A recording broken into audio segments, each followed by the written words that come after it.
El doctor José Manuel Rodríguez Delgado es uno de los científicos españoles de prestigio universal, uno de los famosos cerebros que por fin pudimos rescatar para España.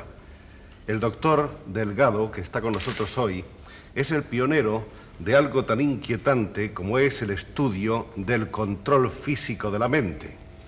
Con el doctor ha venido este pequeño cerebro. ¿Es un cerebro de plástico o es un cerebro auténtico, doctor? No, eso es un cerebro de mono, de uno de nuestros animales. Está conservado por procedimientos anatómicos, pero es un cerebro de verdad. Un cerebro que ha latido, que ha vivido. Esta es la diferencia entre el cerebro y sus funciones, es que un cerebro nos aparece como una pieza anatómica. Sin embargo, lo que es más importante del cerebro, la mente, dijéramos el espíritu, no está ahí. Ha estado en el pasado, pero hay algo que queda como materia y que es diferente cuando el cerebro está funcionando. ¿Y qué es lo que diferencia al cerebro de la mente, doctor? Pues yo diría que el cerebro es el órgano anatómico que es la base de neuronas, de toda una serie de actividades químicas y eléctricas, mientras que la mente, me ha puesto usted una pregunta muy difícil, mientras que la mente es el cerebro en función, es algo que nosotros no podemos aprisionar. En este cerebro, la mente escapó hace tiempo, de manera que a través de una organización neuronal hay funciones nuevas que aparecen. Esta es la mente con todas sus funciones: emociones, agresividad, paz, bien, guerra, todo está dentro de esos cerebros. ¿El ser humano depende de una manera íntegra y absoluta del cerebro? Bueno, depende también de su hígado y de su corazón, pero yo diría que al estudiar el cerebro adquirimos una nueva dimensión dentro de la comprensión de qué es el hombre. Si nosotros sabemos mucho del estómago, pues no por ello nuestra digestión va a ser mejor. Sin embargo, si nosotros estudiamos el cerebro por dentro, entonces podemos quizá empezar a comprendernos a nosotros mismos. Creo que quizás el objetivo más importante del hombre es su vida, su presente, su futuro, saber por qué estamos aquí, saber por qué actuamos, saber a dónde vamos. Y no tenemos respuesta todavía, doctor. Claro que sí, respuestas siempre hay. Lo que pasa es que muchas de ellas son erróneas. ¿Por qué estamos aquí? ¿Dónde? ¿En el estudio? ¿En la vida? En el estudio ya lo sabemos. Pero en la vida, ¿cuándo nacemos, doctor? Desde el punto de vista del cerebro. ¿El cerebro cuando nacemos está funcionando ya? ¿Tiene ya alguna información asimilada? Sí, claro que... ¿Una información intrauterina, quizá? Bueno, tenemos lo que podríamos decir determinación genética.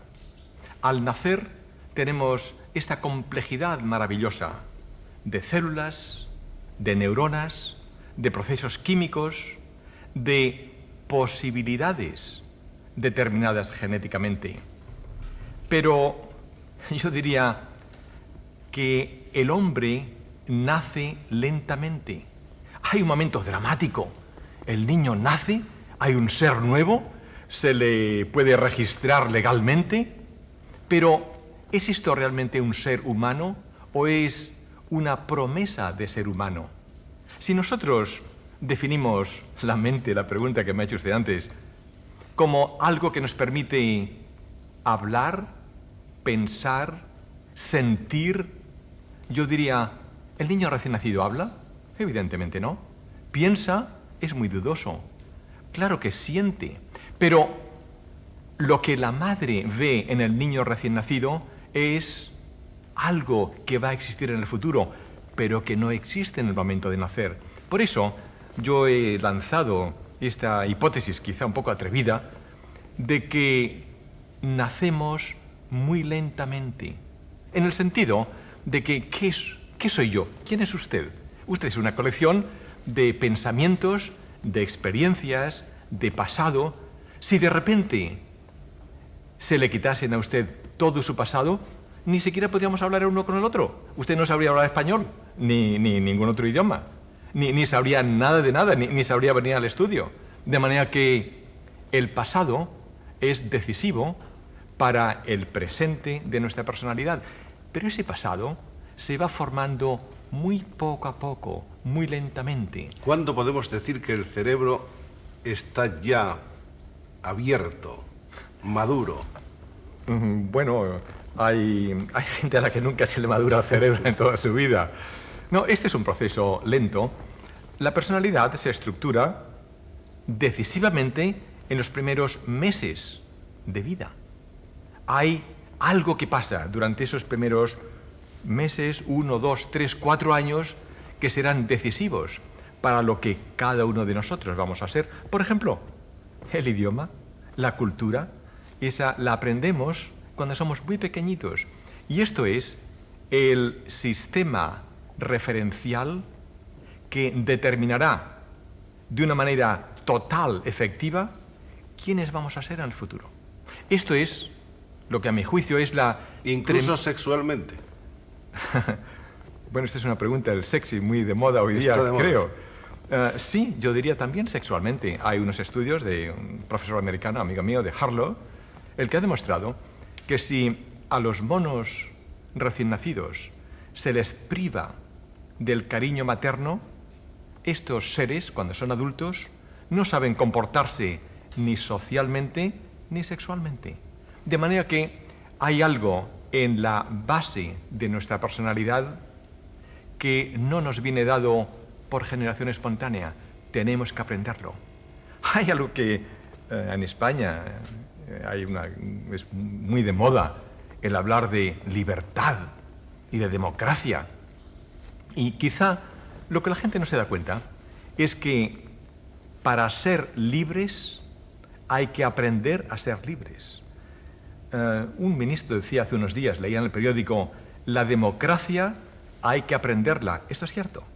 Hay que aprenderlo todo, entonces. Hay que aprenderlo todo, pero incluso a comportarse libremente. Resulta que al nacer, el hombre está determinado genéticamente por una serie de procesos instintivos que nos condicionan.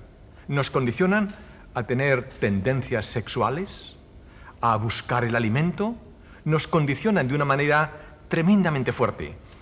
Y la diferencia, creo, máxima entre el hombre y los animales es que los animales son fundamentalmente instintivos, mientras que el hombre aprende a ser inteligente. Hay algo que también he propuesto como teoría, lo que yo llamo los niveles de vida.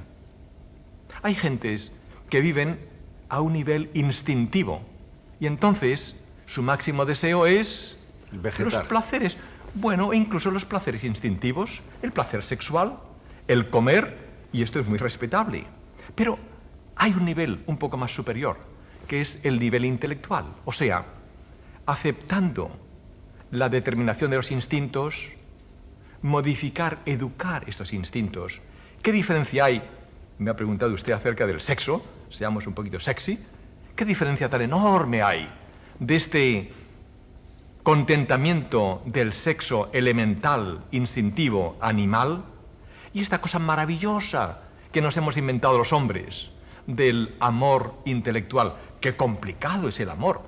Hay que rondar a la chica, hay que escribir cartas, hay que hacer muchas cosas ridículas, hay que hacer muchas cosas. Pero, ¿qué sensaciones nuevas más maravillosas nos da este cambio del amor de instintivo en intelectual?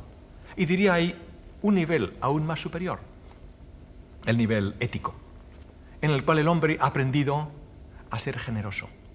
El hombre ha aprendido a que naturalmente que buscamos nuestra satisfacción personal, pero podemos aprender que el máximo goce es ver que los seres que están alrededor nuestro son felices. El darle la felicidad a nuestros semejantes creo que es quizás uno de los más altos objetivos y realidades de la cultura que el hombre tiene y el animal no. La primera gran sorpresa que nos da esta entrevista con el doctor Delgado es que no es solamente un fisiólogo, no es solamente un neurólogo, no es solamente un científico, es también un filósofo. Bueno, diría, eso es de vía estrecha. Eso realmente me he forzado a entrar en un terreno que conozco poco, porque es que yo empecé simplemente interesado en cómo funciona el cerebro de los gatos y de los monos y del hombre. Pero resulta que cuando nosotros estudiamos el cerebro por dentro, cuando nosotros estudiamos o activamos la corteza motora, los gatos mueven una pata o los gatos varían su conducta social.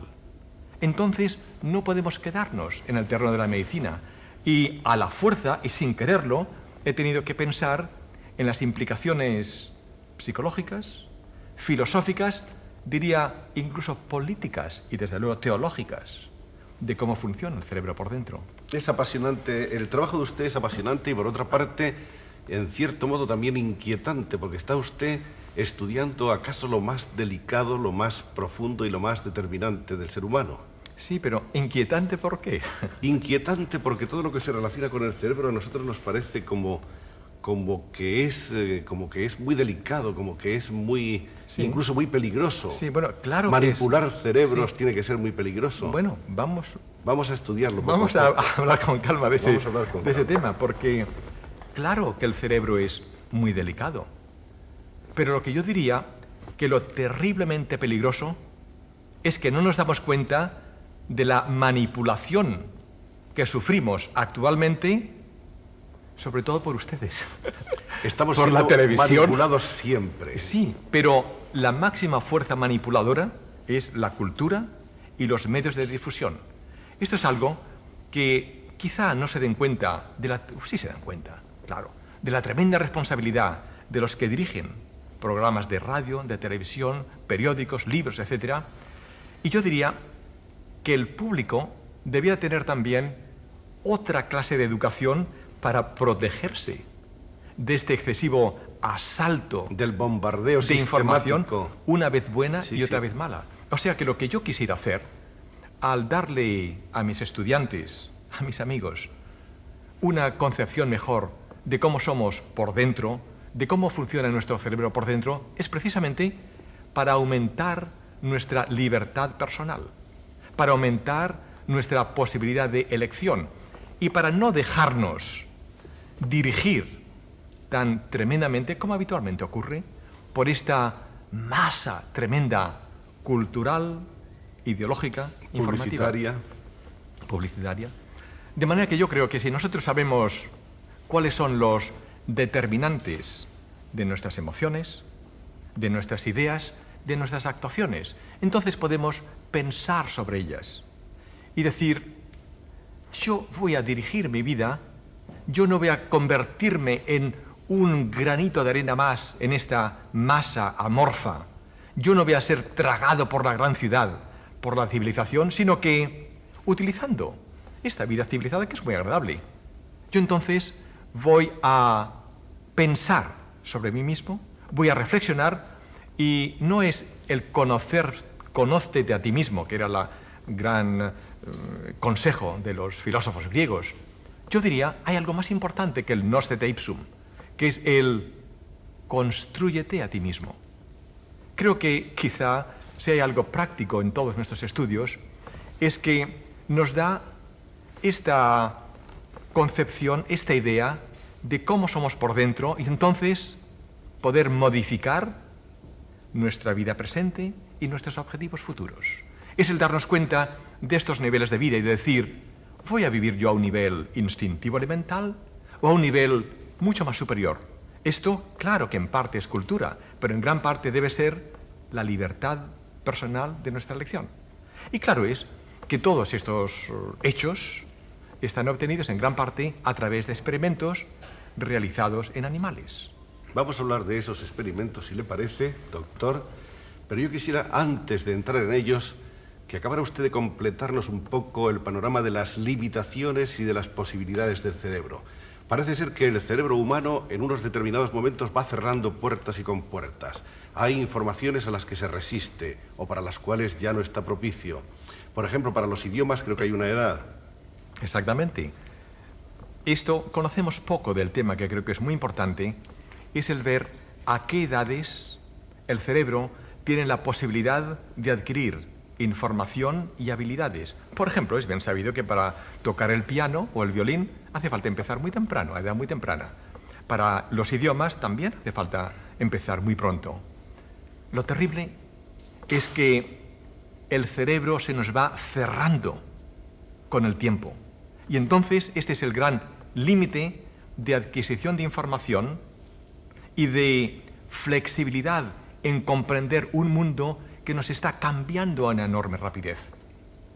Yo diría que para educar a nuestros chicos, a nuestros estudiantes, habría que darles dos elementos fundamentales. El primero es esta concepción de sí mismo, cómo somos por dentro, para entonces darles una mayor libertad personal de elección. Y número dos, el darles como un ejercicio físico. Si nosotros no utilizamos nuestros músculos, se nos anquilosan. Si nosotros tenemos una vida física activa, la juventud se prolonga. Habría que enseñarle a la gente a aumentar, a prolongar su juventud intelectual. ¿Cómo se prolonga la vida?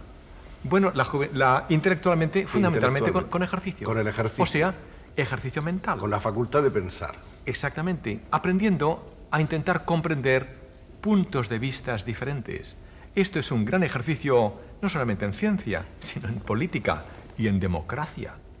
Hay que saber ver cómo piensan los demás y por qué. Y entonces, naturalmente, no dejarse arrastrar por grupos pequeños que son los que habitualmente dirigen la masa. ¿Estamos enseñados, doctor, para la convivencia? Bueno, relativamente. Relativamente. Sí. Para la dialéctica. Pero yo diría que esta es la gran responsabilidad, y esta no puede ser la del padre, cuyos límites, incluso de conocimiento, son muy grandes, sino la de una política estatal que diga qué clase de gente quiero yo educar y tener en este país, naturalmente dejando una enorme libertad para que haya calidades diferentes, para que haya vías diferentes. Pero la política general tiene que ser de tener gente mucho más determinada, dirigida, o de tener personas que piensen más por cuenta propia, con la gran ventaja de que si pensamos por cuenta propia, entonces es mucho más difícil que nos manipulen desde fuera. Pero, como decía, todo esto se basa en gran parte en experimentos realizados en animales. Con estimulaciones eléctricas, si no estoy equivocado. Con todo, con registros, por ejemplo, este cerebro de mono que inició nuestra agradable charla, nosotros podemos ver cuando esto era un ser vivo, mediante técnicas especiales de registro eléctrico y de estimulación, podemos ver cómo el ser que poseía este cerebro se comportaba. Podemos modificar la conducta animal. Y los estudios realizados en nuestro laboratorio demuestran, aquí por ejemplo, me he traído un par de fotografías, en el que ven ustedes la diferencia que hay entre dos gatos que están felices y contentos, buenos amigos, y es posible provocar la agresividad en esta segunda fotografía. Han transcurrido 15 minutos desde la primera y los gatos... No, todavía unos segundos, unos segundos. Son segundos, entonces. Sí, y entonces se puede aumentar la agresividad de un animal mediante estímulo eléctrico cerebral. Por el contrario, he traído también otras fotografías demostrando que un animal agresivo, cual es el mono, puede, mediante estímulo eléctrico cerebral, disminuir su agresividad y entonces pacificarse. De manera que aquí tenemos, dijéramos en cierto modo, la paz y la guerra determinada por estímulo eléctrico del cerebro. Programadas. Yo diría... Controladas. No, ni controladas ni programadas. Inducidas. Yo diría, no, Tampoco. Modificadas. Modificadas. O sea, lo que hacemos con nuestros estímulos, y esto es importante, ver la limitación de lo que podemos hacer, es únicamente activar lo que ya está dentro del animal. Ahora, sí podemos modificar y aumentar sus instintos agresivos o disminuir sus instintos agresivos. La gran importancia de todo esto es que entonces podemos nosotros comprender ¿por qué somos agresivos? ¿Por qué tenemos malos sentimientos de odio, de enemistad, de guerra? Todo esto, en cierto modo, depende de algo que está ocurriendo dentro de nuestro cerebro, de zonas específicas que habitualmente se activan por estímulos sensoriales. Si yo le digo a usted una cosa desagradable ahora, usted se enfadaría. Y dice, hombre, qué señor más antipático. Pero, ¿por qué se enfadaría usted? ¿Por qué sería usted un ser agresivo? Esto es una reacción natural. Pero esto sería porque mis palabras inducen algo dentro de su cerebro y activan una zona determinada. Se disparan las neuronas. Exactamente. Claro que si nosotros conocemos estos mecanismos intracerebrales, yo por lo menos tengo una diferente actitud en la vida. Porque cuando yo me debería de enfadar alguna vez, digo, caramba, ya está mi hipocampo descargando. Y entonces me río. Y entonces es mucho más difícil que yo me pueda enfadar. Claro que todo esto tiene no solamente un interés científico, teórico, tiene un enorme interés médico, práctico. Porque hay una serie de seres humanos que sufren inútilmente. Y una de las más grandes ambiciones de todo investigador, de todo médico, es, ¿podría con mis estudios, con mis investigaciones, contribuir a aliviar el sufrimiento humano? Parece ser que ese es el programa en el que está usted en estos momentos completamente enfrascado. Bueno, claro, quizá, ¿cuál es el programa, dijéramos, el problema mayor de los seres humanos? El castigo, el dolor. ¿Podríamos nosotros evitar el dolor en algunos enfermos que de una manera innecesaria sufren? Este es uno de los objetivos de nuestro grupo en la Facultad de Medicina Autónoma y en el Centro de Especialidades Ramón y Cajal de la Seguridad Social. Y nuestro grupo, que afortunadamente es una gente estupenda, está ahora metido plenamente en investigación electrónica, desarrollando microcircuitos. He traído uno como ejemplo. Es tan pequeño que probablemente no se va a ver, pero vamos a enseñarlo porque precisamente lo bonito es lo pequeño que es, que casi no se ve. Y este circuito es un estimulador cerebral. Yo creo que en un futuro próximo tendremos aparatos de este tipo que se podrán implantar bajo la piel y entonces tratar de esta manera a enfermos que no se les puede tratar de otra manera. Claro, con esto nosotros queremos, de igual manera que el corazón puede activarse por los marcapasos cardíacos, podría haber un marcapaso cerebral que disminuyese, que evitase el dolor. Este es uno de los objetivos que en parte ya hemos conseguido precisamente en España. Al venirme de Norteamérica, como usted sabe, yo he estado 25 años en los Estados Unidos, yo deseaba el formar un grupo de españoles que fuese comparable, o por qué no, mejor, al grupo que tenía en Norteamérica. Y sorprendentemente, yo esperaba encontrar grandes dificultades técnicas, sobre todo en tecnología electrónica. Y afortunadamente he encontrado que en España tenemos un magnífico plantel, mis colaboradores electrónicos son estupendos, y en el momento actual puedo decir que España está, no sé, 5, 8 años más avanzada que el país más avanzado del mundo electrónicamente respecto a la tecnología bioelectrónica cerebral. De manera que uno de los objetivos al venir aquí creo que ya está cumplido. Es una satisfacción escuchar eso de sus labios, profesor. Es una realidad. Y además, pero claro, creo que entonces aquí es donde por vez primera se ha estudiado la aplicación de un marcapasos. Bueno, diría que por vez primera en la historia de la humanidad. En la historia de la humanidad ha habido un enfermo con un marcapaso cerebral activado transdérmicamente. Y ahora estamos intentando algo más complicado todavía, que es la comunicación directa por radio del cerebro con el ordenador. Esto es posible técnicamente. Lo hemos hecho ya en chimpancés. Esto no es una curiosidad científica.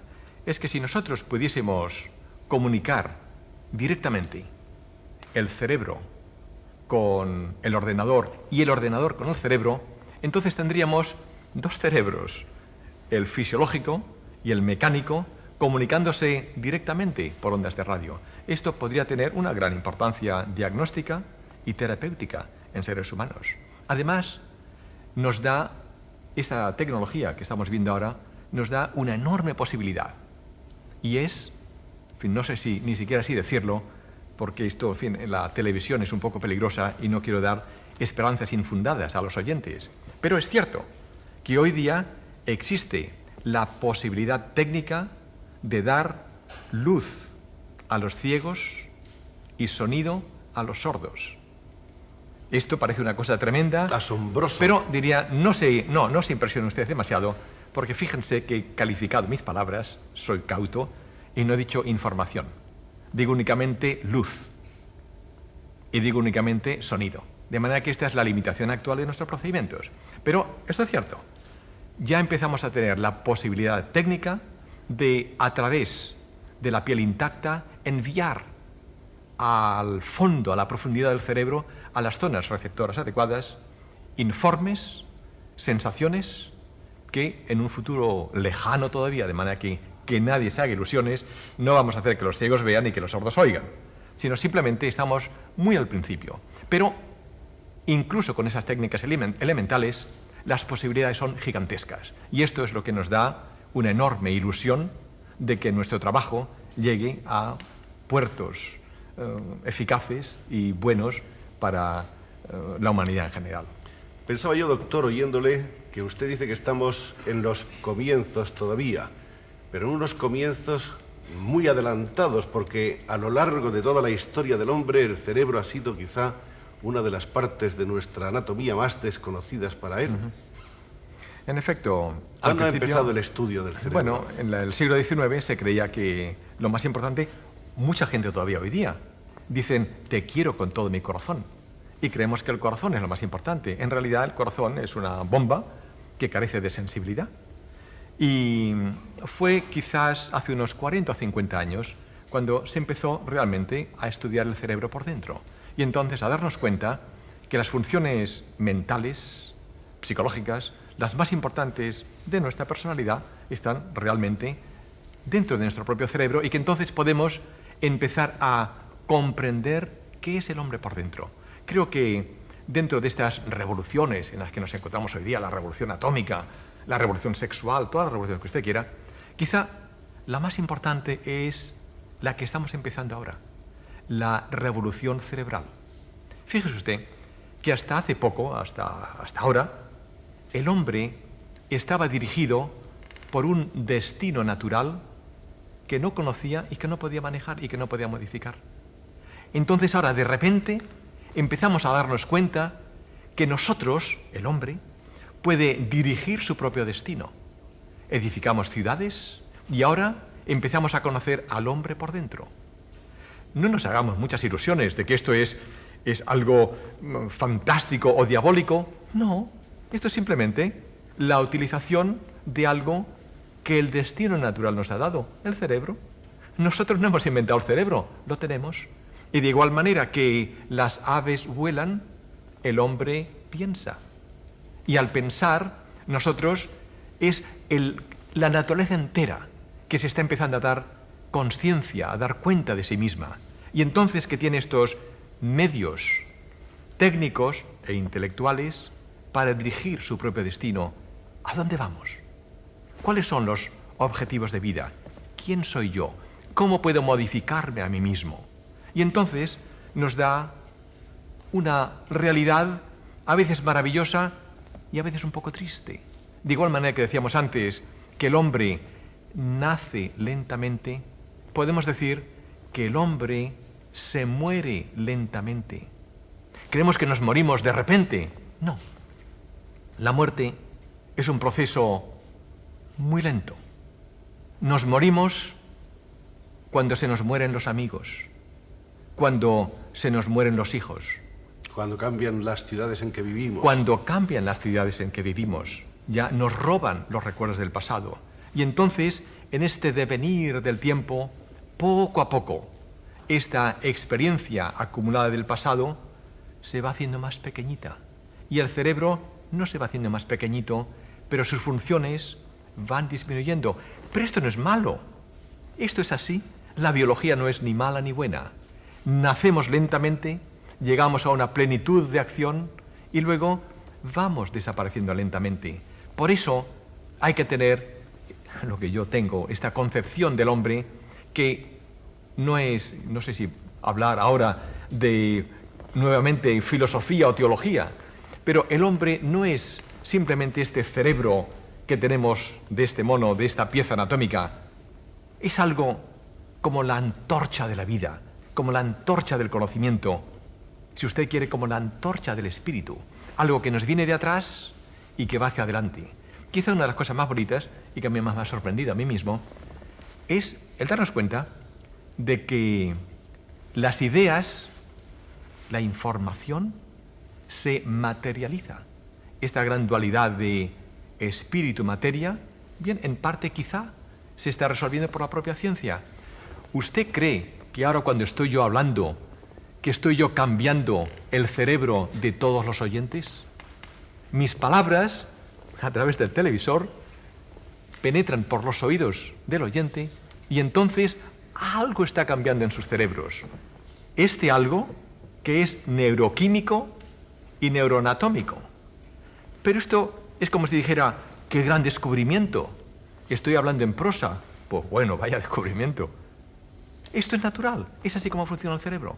Pero al darnos cuenta nosotros de que así es la realidad, podemos entonces pensar hacia dónde va esta realidad dirigida por un cerebro generoso e inteligente que piense en los demás más de en sí mismo. ¿Cree usted entonces, doctor, según se desprende de sus palabras, que el cerebro del hombre no ha evolucionado gran cosa en estos últimos siglos y que puede evolucionar mucho más deprisa todavía, con una mayor aceleración ahora? El cerebro, claro, el hombre ha evolucionado enormemente.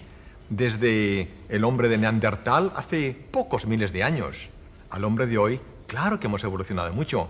Desde hace 100 años a hoy, pues no había televisión ni estos medios de información. Pero usted nos está anunciando un poco un hombre nuevo. Claro, a esto es a lo que iba. De que, claro que hemos avanzado y que estamos en un proceso geométrico de avance cada vez más rápido. Pero si hemos avanzado tanto en los últimos 50 o 100 años, ¿cuánto más avanzaremos en los próximos 50, 100 o 1000 años? No tengamos una visión miópica de la historia. Lo importante no es hoy, sino quizá el mañana. Es el darnos cuenta un poco de nuestro propio futuro. Y la tesis, que yo también he propuesto, es que el hombre está cambiando, pero va a cambiar más en los próximos 100, 500, 1000 años que lo que ha cambiado quizá en los últimos 1000, 50.000, 200.000 años. Es decir, que nosotros no podemos considerarnos como el final de un proceso evolutivo, sino un escalón más. Y que, no sé si esto será verdad, de que posiblemente nosotros, usted y yo y nuestros oyentes, van a ser más diferentes de los seres futuros de dentro de 1000 o 2000 o 5000 años que nosotros somos de los monos. Porque la evolución no ha terminado todavía, con una diferencia, que hasta ahora la evolución estaba dirigida por una inteligencia, por una razón natural, y que ahora esta naturaleza le ha dado al cerebro del hombre la posibilidad técnica para dirigir su propio destino. De manera que, por primera vez también en la historia de la humanidad, hay un hecho nuevo.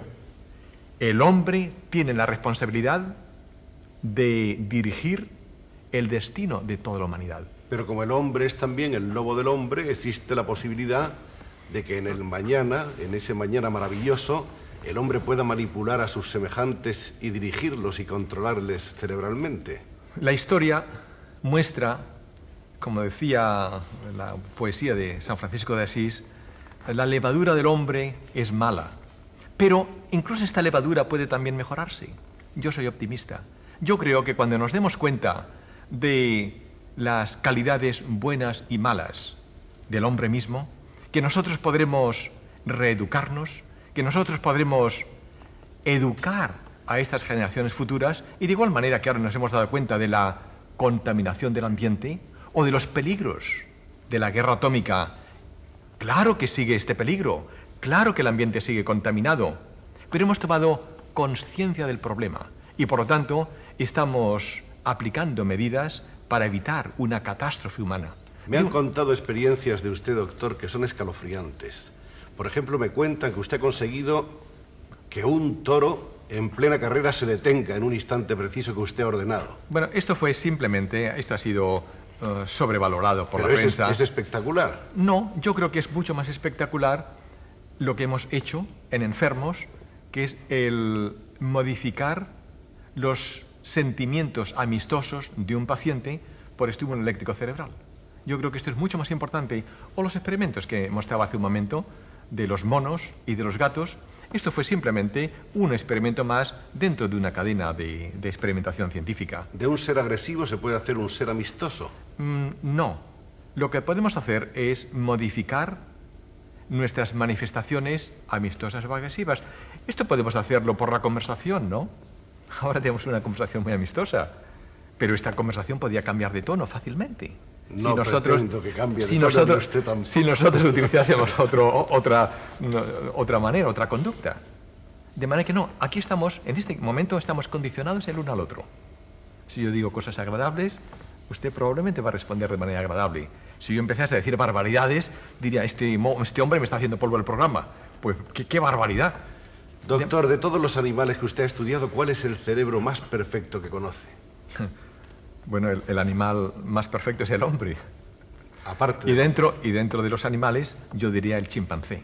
El chimpancé. Quizás son los antropoides, están más cerca de nosotros. Y dentro del mono, el gibón, el chimpancé. El chimpancé es un animal simpaticísimo, agradabilísimo y enormemente inteligente.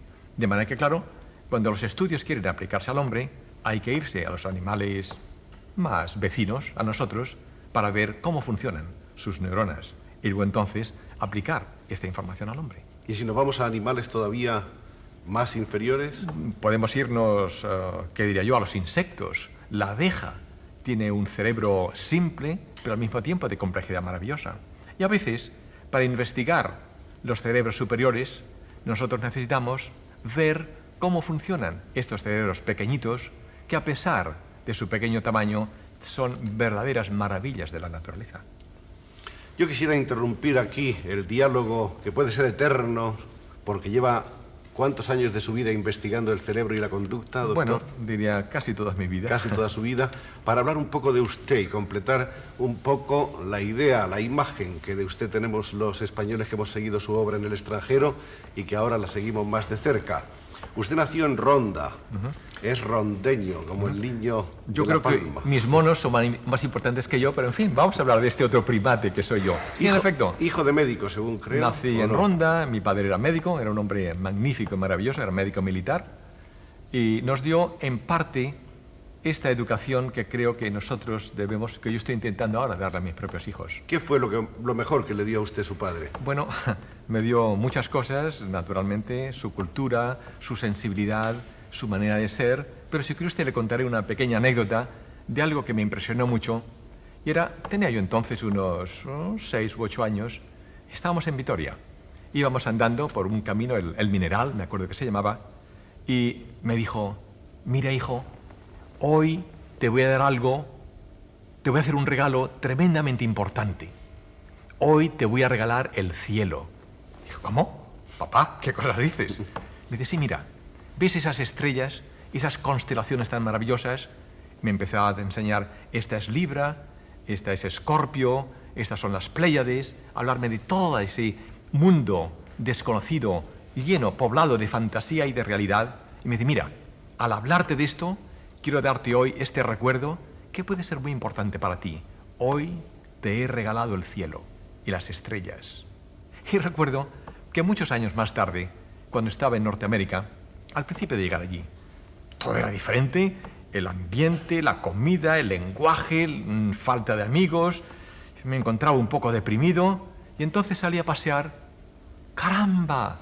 Allí estaban los amigos de mi papá, allí estaban esas estrellas tan maravillosas y entonces aquel regalo que él me hizo hace tantos años cobraba vida, cobraba realidad. De manera que yo esto creo que es quizá el mayor regalo que los padres le pueden hacer a sus hijos, regalarles el cielo. ¿Y cuál es el mayor regalo que le han hecho a usted los Estados Unidos? Dijera muchas cosas, empezando por mi mujer, ahí donde usted quiere venir.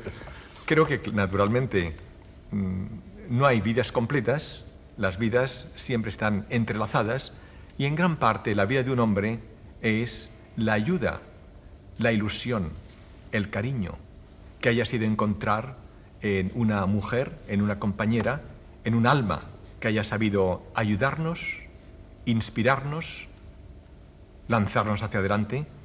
Y yo diría que, en efecto, esto ha sido uno de los grandes regalos de Norteamérica, una mujer maravillosa que se llama... ¿Su joven y bella esposa era investigadora también o no? No. Ella tenía, su especialidad era literatura inglesa del siglo XVIII. Y eso me ha servido muchísimo, porque ella tiene esta conocimiento y sensibilidad literaria que es enormemente necesaria, dijéramos, incluso para escribir trabajos científicos y, desde luego, sobre todo, para vivir. ¿Y cómo la conoció? Están con preguntas muy íntimas. No, puede ser en la calle. No, fue en una fiesta, en una conferencia. En una fiesta, en un baile muy agradable. Y ¿bailando? Ya estaba, me la presentaron y entonces, claro, bailamos. Y precisamente el presidente de la Universidad de Yale, Griswold, estaba allí y tenía una gran opinión de la familia de los Stoddard, de donde era mi mujer. Y al verme a mí y a ella, dijeron: el español y esta chica tan guapa, estamos perdidos. ¿Y tenía razón? No estamos perdidos, estamos ganados. Estamos ganados, pero tenía razón en el sentido de que ella estaba perdida para los demás. Vamos a ver, doctor, ¿usted no ha tenido ninguna otra inclinación aparte de su vocación científica? ¿No se ha dedicado usted un poco, no sé, a los espectáculos, a los deportes, a la música? El que está interesado en el cerebro, dijéramos que le interesa todo. Pero claro, quien mucho abarca poco aprieta, de manera que hay que tener un interés más hacia temas determinados, y hobbies es lo que, no sé si es lo que usted me pregunta. No, a mí realmente en esto me encanta la música, la literatura, leo de vez en cuando, el caballo, el esquí. Creo que hay que intentar conservarse joven en cuerpo y en espíritu. El cuerpo pues es haciendo gimnasia, haciendo una vida físicamente muy activa, y el espíritu es pensando, meditando, actuando. De cualquier modo, doctor, voy a confesarle que he encontrado en un viejo archivo una información según la cual usted fue un gran saltador. Saltador de altura y además velocista. En efecto, esto era mi época heroica cuando estaba en la Facultad de Medicina en Madrid, y creo que llegué a saltar el 1,55. Que eso, claro, hoy día no tiene gran importancia, pero es mucho. ¿Y en velocidad? Y llega a saltar en longitud, cerca de los 6 metros, que está bastante bien. Maravillosamente. De manera que hoy día ya no creo que saltase tanto, pero sigo intentando saltar, porque para ir adelante en la vida hay que saber saltar con frecuencia. Doctor, quisiera que usted dijera a nuestros amables espectadores si hay diferencias entre los cerebros. Cuando nacemos con el cerebro rico, como se nace pobre o como se nace rico. ¿Se nace con el cerebro rico, con el cerebro pobre, con el cerebro menesteroso, con el cerebro millonario? ¿Se nace líder o se nace paria? Bueno, diría que al nacer los cerebros tienen una pequeña o grande determinación genética con enormes posibilidades de lo que va a ser ese ser en el futuro. Pero esto es únicamente posibilidades. Las realidades dependen de cómo estas neuronas se van a conectar, de cómo estas neuronas se van a llenar de información que nos viene de fuera. De manera que, si nosotros tenemos un ambiente exterior rico en cariño, en información sensorial, en cultura, entonces estos cerebros se enriquecen. Y esta es la gran responsabilidad de padres y de educadores, de que den a sus hijos la posibilidad de información rica y sana. Porque en las etapas iniciales, el niño de 1 o 2 años no tiene la capacidad mental de elegir sus sistemas informativos. Esto tienen que ser dirigidos por los padres y por los educadores. Lo terrible es que dependiendo de la inteligencia o falta de inteligencia de estos padres, hay niños que son ricos en información, en sensibilidad, en amor, y lo que se les da a estas edades fundamentales persistirá y les hace ser, en cierto modo, seres un poco superiores el resto de su vida. Y al hablar de pobres y ricos, no estoy hablando de riqueza económica, sino de riqueza, diríamos, intelectual y espiritual. Hay niños ricos que son muy pobres y viceversa. De igual manera que a mí me regalaron el cielo, regalémosle el cielo y la información y muchas cosas buenas a nuestros hijos y a nuestros estudiantes. Y finalmente, doctor, hay una cosa que me preocupa y que me alarma. ¿No habrá un momento en que el cerebro rechace el exceso de información que está recibiendo? ¿No hay un momento en que el cerebro levanta un muro y dice, no quiero oír lo que me dicen? Si la información es excesiva, claro que sí. Esto es un mecanismo protector que afortunadamente tenemos todos nosotros. Cuando hay exceso, cuando hay demasiado ruido en la televisión, demasiado jaleo a todo alrededor, hay algo que el cerebro se cierra y dice, no admito más información. Por esto, precisamente, es importante, en los programas de televisión, si puedo decirlo, el que ustedes intenten darle a sus oyentes información, cosas bonitas y no ruido. Cuando se da algo que no tiene interés, entonces el cerebro hace un mecanismo defensivo muy normal, y es que dice, esto no tiene importancia, y entonces ve a la televisión o al aparato de radio como quien oye llover. De manera que lo inteligente en los programas, si puedo permitirme un consejo, es no dar ruido, dar información, sobre todo información que ayude a estructurar de manera sana estas neuronas de los oyentes. Muy bien, doctor, muchas gracias. Y si a usted le parece, y por si acaso, aunque esta no es la cuestión, vamos a evitar que nos pongan el muro y vamos a cortar aquí la conversación, que ha sido interesantísima desde todo punto de vista y que sobre todo nos promete un futuro que quizá no alcanzaremos, pero que ustedes, los hombres como usted, doctor, van a hacer que llegue más pronto. Estamos intentándolo. Gracias. Gracias a usted.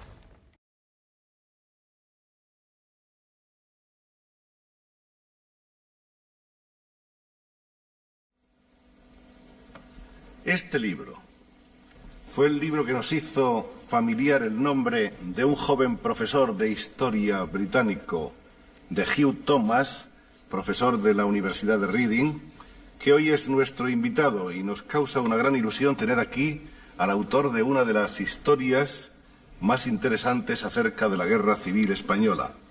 Hugh Thomas ha publicado recientemente otra obra monumental en 3 volúmenes dedicada a Cuba y su lucha por la libertad. Bienvenido, Gracias. Mr. Thomas. Sabemos que usted, como buen hispanófilo, conoce el país, conoce a la gente, conoce bastante nuestro idioma, y tengo la esperanza de que vamos a poder mantener una conversación abierta sobre una serie de temas. Usted sabe el impacto que su libro ha causado, ha sido un bestseller mundial, está traducido no sé si a 8 o 9 idiomas, y muchísimos españoles lo hemos leído.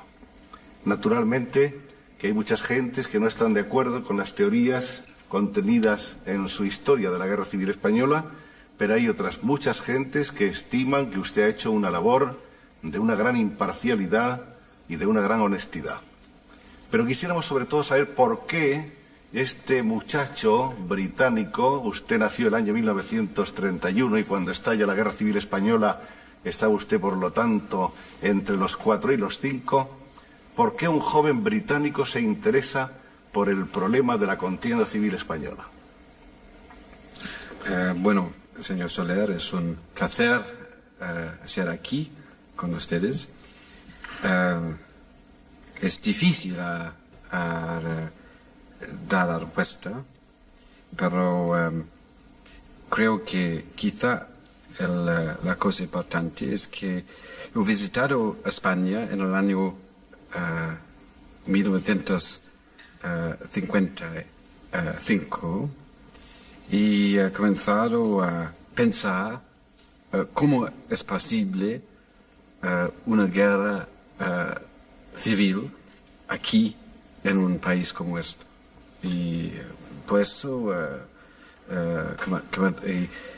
comenzaron a hacer un estudio sobre la guerra. ¿Se plantea usted, al conocernos y al conocer España, en una visita muy larga o muy corta? Corta. Corta. Bastante ¿Se plantea corta. usted cómo es posible que nosotros, que parecemos una gente cordial y amistosa, Claro, somos capaces claro. de enzarzarnos en una guerra fratricida? Sí. Y a partir de ese momento usted empieza a investigar, Sí. a inquirir, a reunir el material documental necesario. Sí. Pero vamos a ir más atrás todavía. Vamos a saber quién es este Hugh Thomas que se interesa por nosotros. Usted nace en Inglaterra. Sí, como no. ¿Sus padres habían nacido también en Inglaterra? No, mi madre en India. Su madre en la Sí. India. Y su padre estaba al servicio... Colonial. En el servicio colonial. Sí. De modo que estaba más fuera de Inglaterra que en la metrópoli. Sí, él ha pasado toda su vida en África. Toda su vida en África. En el imperio. En el imperio. De modo que el padre inglés y en el servicio colonial, la madre india. Sí, ha venido de India. Mi abuelo fue pintor, pero en India. Un gran pintor de la India. No, gran pintor no. Un pintor sencillamente, Fracasado. fracasado. De modo que usted es un hijo del imperio sin duda alguna, Se puede decir. se puede decir. De ese imperio que ya no existe y que estamos en la época No. de la destrucción de los imperios. Los imperios parece que se vienen abajo uno detrás de otro con estrépito. ¿Cómo ha sentido usted como inglés la caída, la pérdida, la desaparición de ese enorme imperio? ¿Lo ha sentido con dolor o le ha parecido a usted Para mí personalmente, Sí. no, con un placer. con placer? Sí, yo he pensado que era esencial y necesario y era una cosa positiva para los países de África y Asia también, a la época.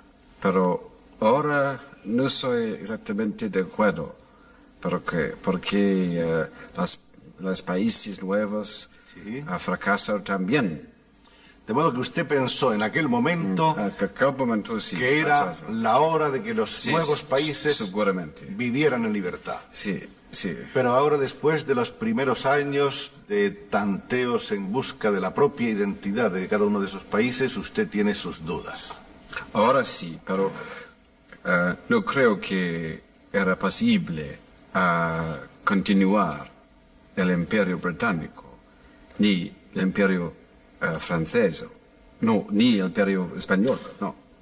El imperio español estaba ya liquidado antes de la liquidación del imperio inglés. Sí, pero estamos los ingleses más o menos a la época de la generación de 98. Ajá. Ahora Sí, sí. somos quizás 50 años detrás de usted, Exactamente. en algunas maneras. Profesor Thomas, ese muchacho que nace en Inglaterra estudia también en Inglaterra, sí, ese Sí. muchacho, Mr. Thomas, Sí. estudia en Inglaterra, estudió en Sí. Cambridge, ¿no? Sí, En Cambridge, que es también en París. en París también.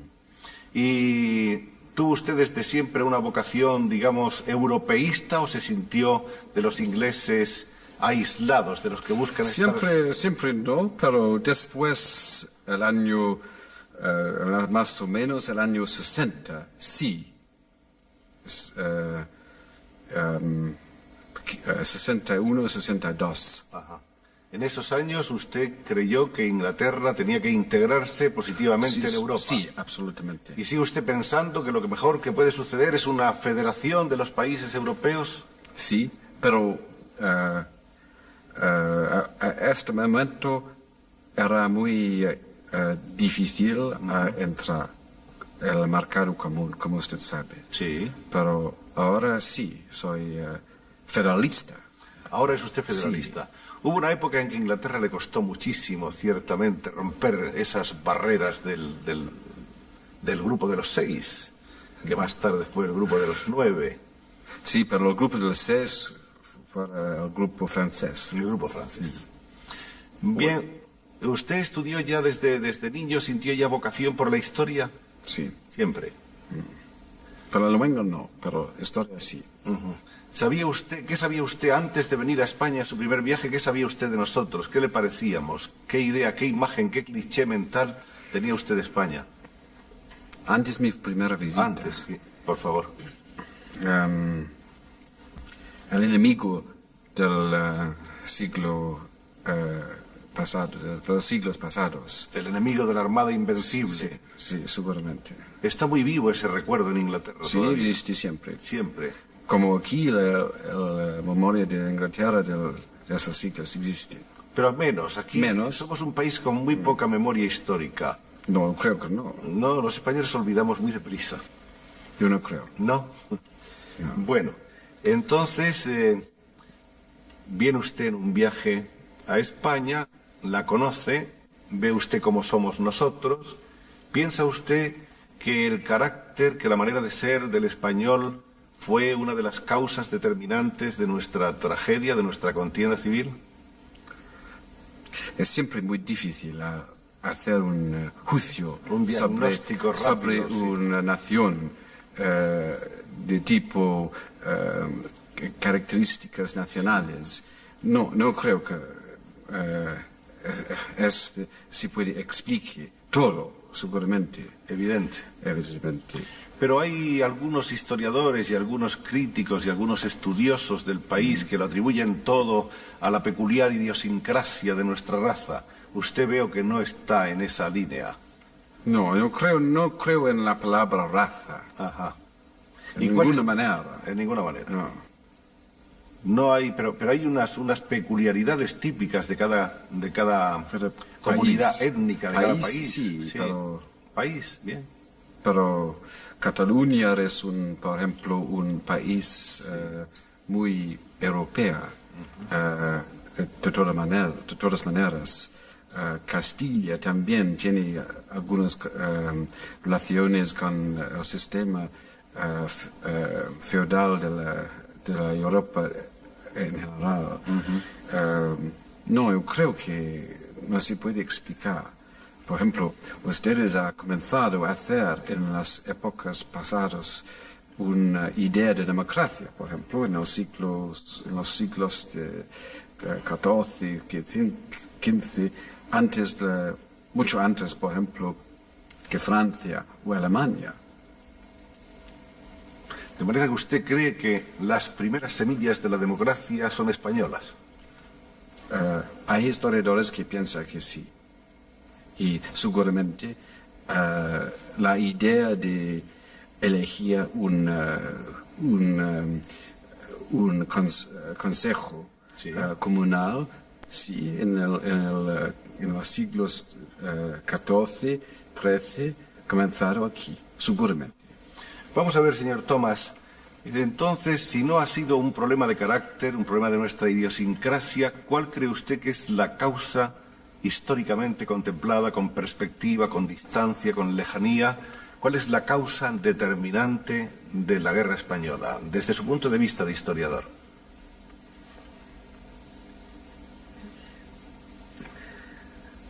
No hay una única causa, muchos causas de clase, causas de regiones, también todo el problema de la posición de la Iglesia en la vida española. Es una mezcla de causas. Es un entramado de sí, cosas. seguramente. Sí. Y no se puede decir, hay una causa. Hay una serie de historiadores, y por cierto que los anglosajones se han distinguido precisamente por su interés hacia el tema de la guerra española, que han entendido que nuestra guerra no fue más que un hecho histórico antecedente de la guerra que vino después, es decir, algo así como el aperitivo o el prólogo, por decirlo de una manera más rigurosa, el prólogo de la guerra mundial. ¿Usted cree que están ambos acontecimientos relacionados? No, la guerra civil era seguramente una cosa española, sui generis, Sí. pero durante la guerra ha comenzado a ser una crisis internacional y hará una especie de internacionalización de la guerra, porque la guerra civil ha comenzado a una época de crisis internacional. El año 36 fue un momento muy difícil en el conjunto general de Europa. Entonces, ¿a usted le parece que lo que ocurrió es que lo que empezó siendo un conflicto puramente nacional se fue internacionalizando y las Sí. posiciones en crisis fueron tomando también, en fin, sus puntos, sus cabezas de puente en el conflicto, ¿no? Sí, de acuerdo. Señor Thomas, le ha sido muy difícil, muy costoso. ¿Cómo ha superado usted los problemas de acopiar documentación para elaborar esta historia suya sobre nuestra guerra? Fue complejo, difícil. Además había un riesgo de encontrar gentes que le informaran a usted con parcialidad. Claro. Y de hecho casi todos le habrán dado su versión personal según el ángulo Sí. donde estuvieran yo situados. he hecho una otra edición más completa, quizás más buena, que quiero que posiblemente sea editado en este año. Aquí en España, la nueva edición suya. Espero que sí. Más ampliada y Más ampliada, más bien hecho. más documentada, Más bien hecho. más bien hecha. Pero no demasiado larga.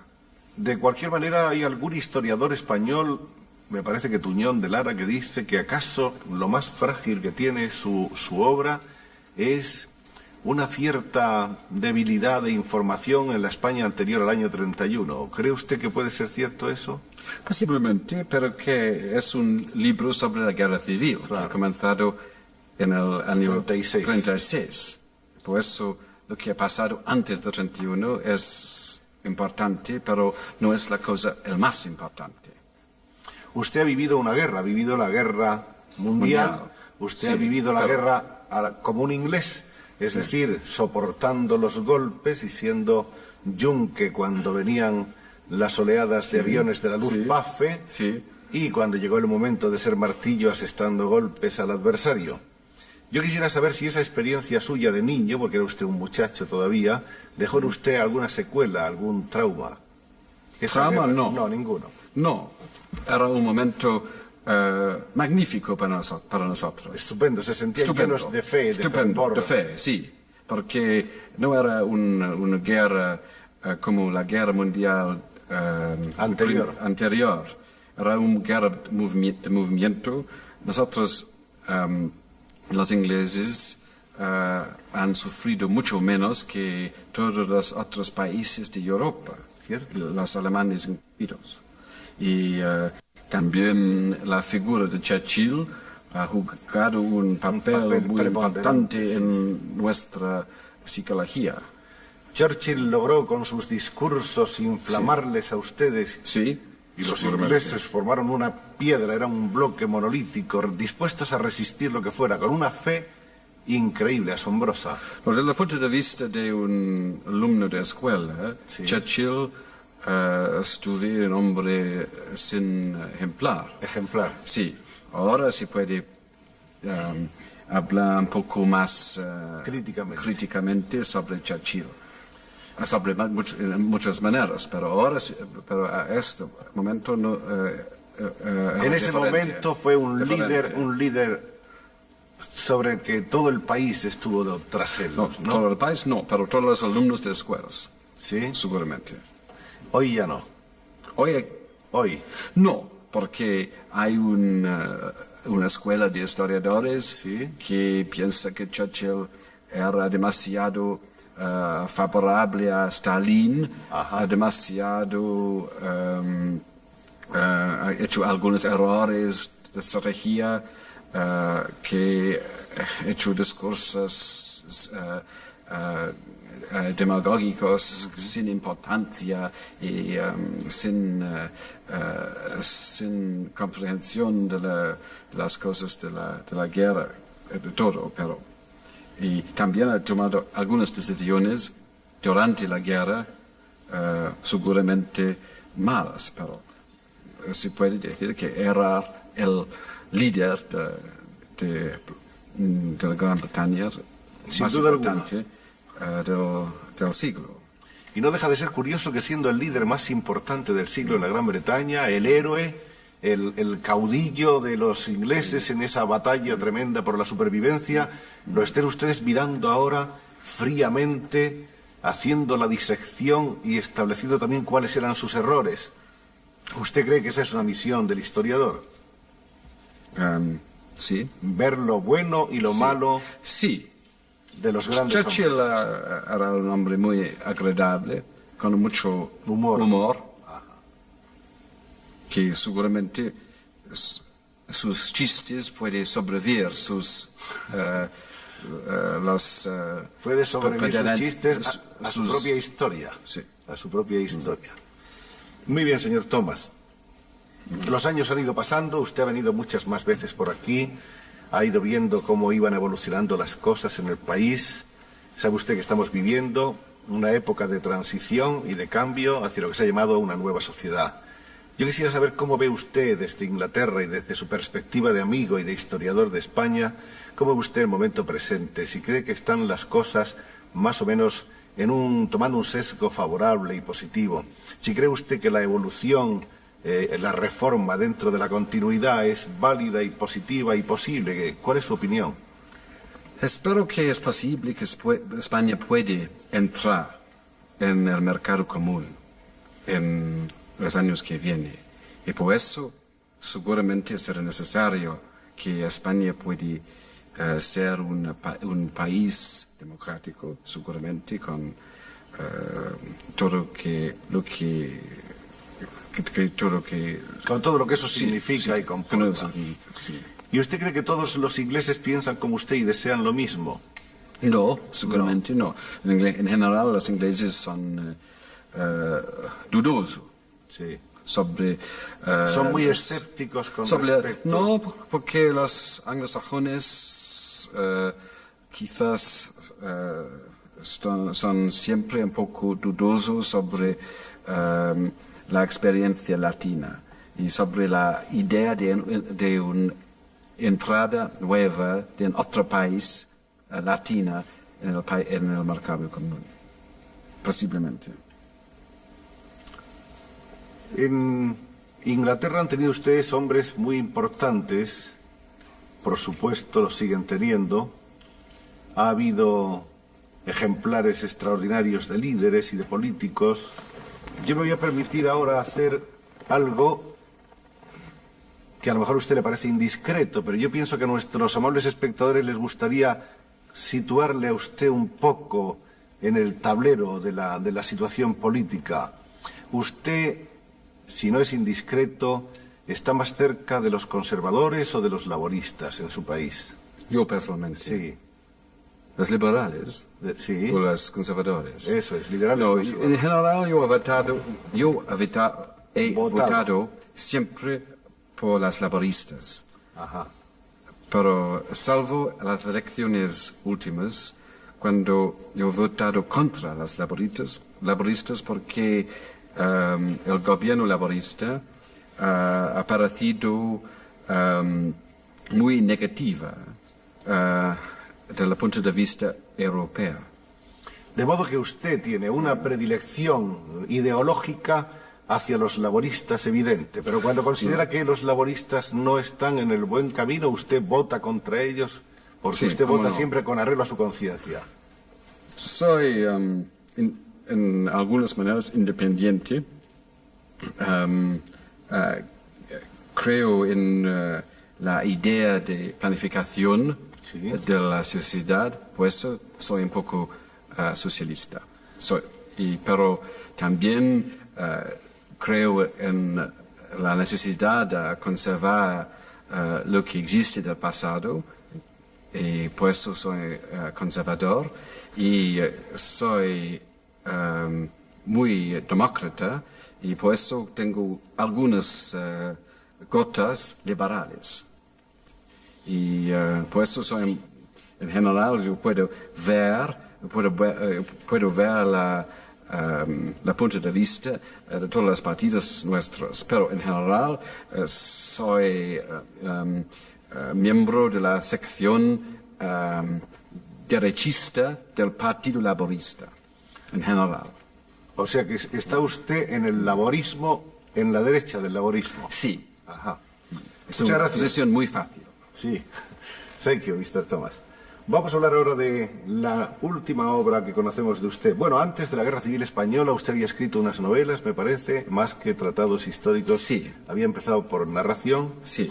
Después el primer libro importante, el que le hace a usted conocido en todo el mundo, Se puede decir. es La Guerra Civil Española. Y finalmente nos ha dado usted este volumen impresionante de 3 tomos sobre Cuba. ¿Cómo nació en usted el propósito de estudiar el fenómeno de la Revolución Cubana? Bueno, señor Soler, yo he visitado a Cuba en el año 61 y para escribir un estudio sencillo y corto sobre la Revolución Cubana, pero he pensado que era demasiado difícil hacer un estudio corto. Por eso he hecho un estudio largo, tratando sobre todo sobre los orígenes de la revolución y sobre la historia de Cuba hasta Castro. O sea que se remonta usted a los tiempos Sí. del Imperio Español, Sí. de la Cuba Sí. colonia española, a los tiempos de José Martí, después pasa usted vemos aquí por Batista, y en el último tomo aparece la figura de Fidel en la portada. Está muy claro. ¿Y qué es la opinión que tiene usted, qué opinión tiene usted acerca de esta lucha del pueblo cubano por su libertad? Después de haberlo estudiado en un segmento tan complejo y tan importante de su historia, ¿su conclusión cuál es, en pocas palabras? Porque habrá que leerse los 3 libros, por Yo supuesto. he terminado el libro hace 5 años. En general, sobre la revolución o sobre la historia. Primero, sobre la revolución. Sobre la revolución.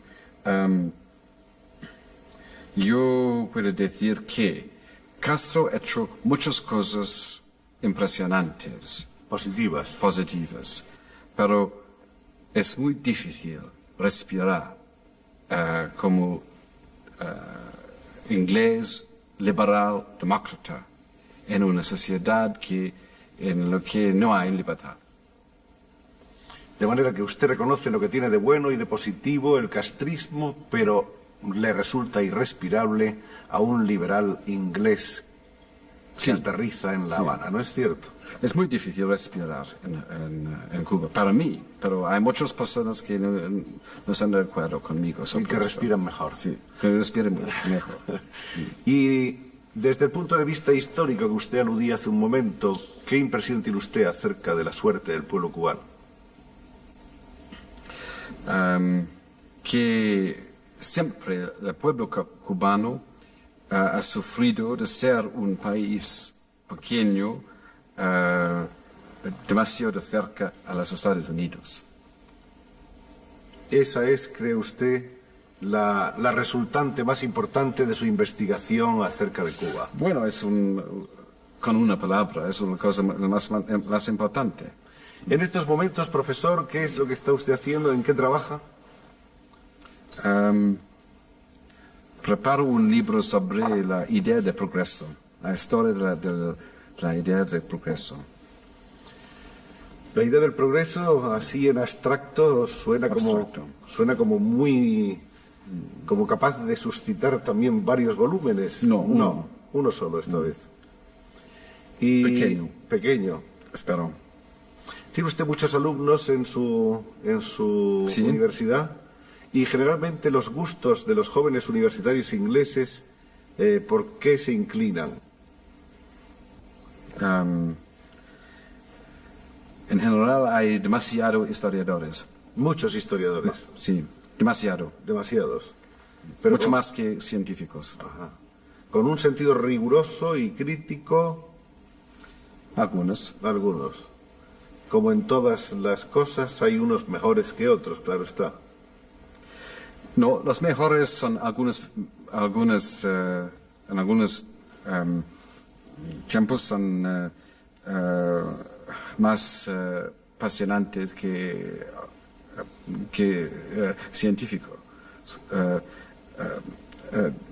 Por ejemplo, teniendo muchos alumnos muy inteligentes, muy revolucionarios. ¿Ha tenido alumnos españoles alguna vez? Sí. ¿Y qué tal se han Tengo. portado? ¿Los tiene? Sí. ¿Qué tal se han portado? Bien, muy bien. Bien. Muy disciplinada. Sí. Sí, sí. ¿Son estudiosos? Siempre. Siempre. Sí. ¿Tiene usted buena impresión en general acerca del estudiante español, del universitario español? Sí, mucho. ¿Y qué espera usted que vamos a tener la posibilidad de que esta nueva juventud española logre de una manera definitiva la convivencia y la concordia del país Creo en que el sí. futuro? Creo que sí, seguramente. ¿Usted es optimista en cuanto a eso se refiere? Creyente. ¿Es creyente? Sí. Firme creyente. Sí. Parece que usted nos quiere, Mr. Thomas. Sí. Que nos quiere. ¿Cómo no? ¿Y por qué nos quiere? No hemos hecho nada por usted. ¿Nos quiere solamente por qué? Es demasiado difícil a explicar. No se sabe nunca por qué se quiere a alguien, ¿no? Sí, pero creo que en general los españoles, España es un país europeo y puede jugar un papel importante en el futuro de Europa. Es un juicio político, pero es mi aviso mi aviso en su visión del futuro del país, seguramente. ¿No sabe usted cuánto le agradecemos, Mr. Thomas, que nos haya dicho todas estas cosas? Nos ha hecho usted muy felices, primero por conocerle en persona, por tener la oportunidad de este diálogo, por poder materializar así un diálogo que habíamos establecido antes de lector con autor, y porque como un hombre que ha mostrado siempre una gran neutralidad, una gran honestidad, una gran imparcialidad al enjuiciar nuestra guerra, pensamos que podría seguir siendo hoy un hombre capaz de vernos con la misma neutralidad y con los mismos buenos sentimientos y buenos deseos para el pueblo español. En nombre de todos ellos que están viéndonos esta noche, muchas gracias, profesor Thomas, y que sigamos mereciendo su amistad y que seamos merecedores de un libro cualquier día que no se llame La Guerra Civil Española, sino que se llame La Concordia Española. Muy bien.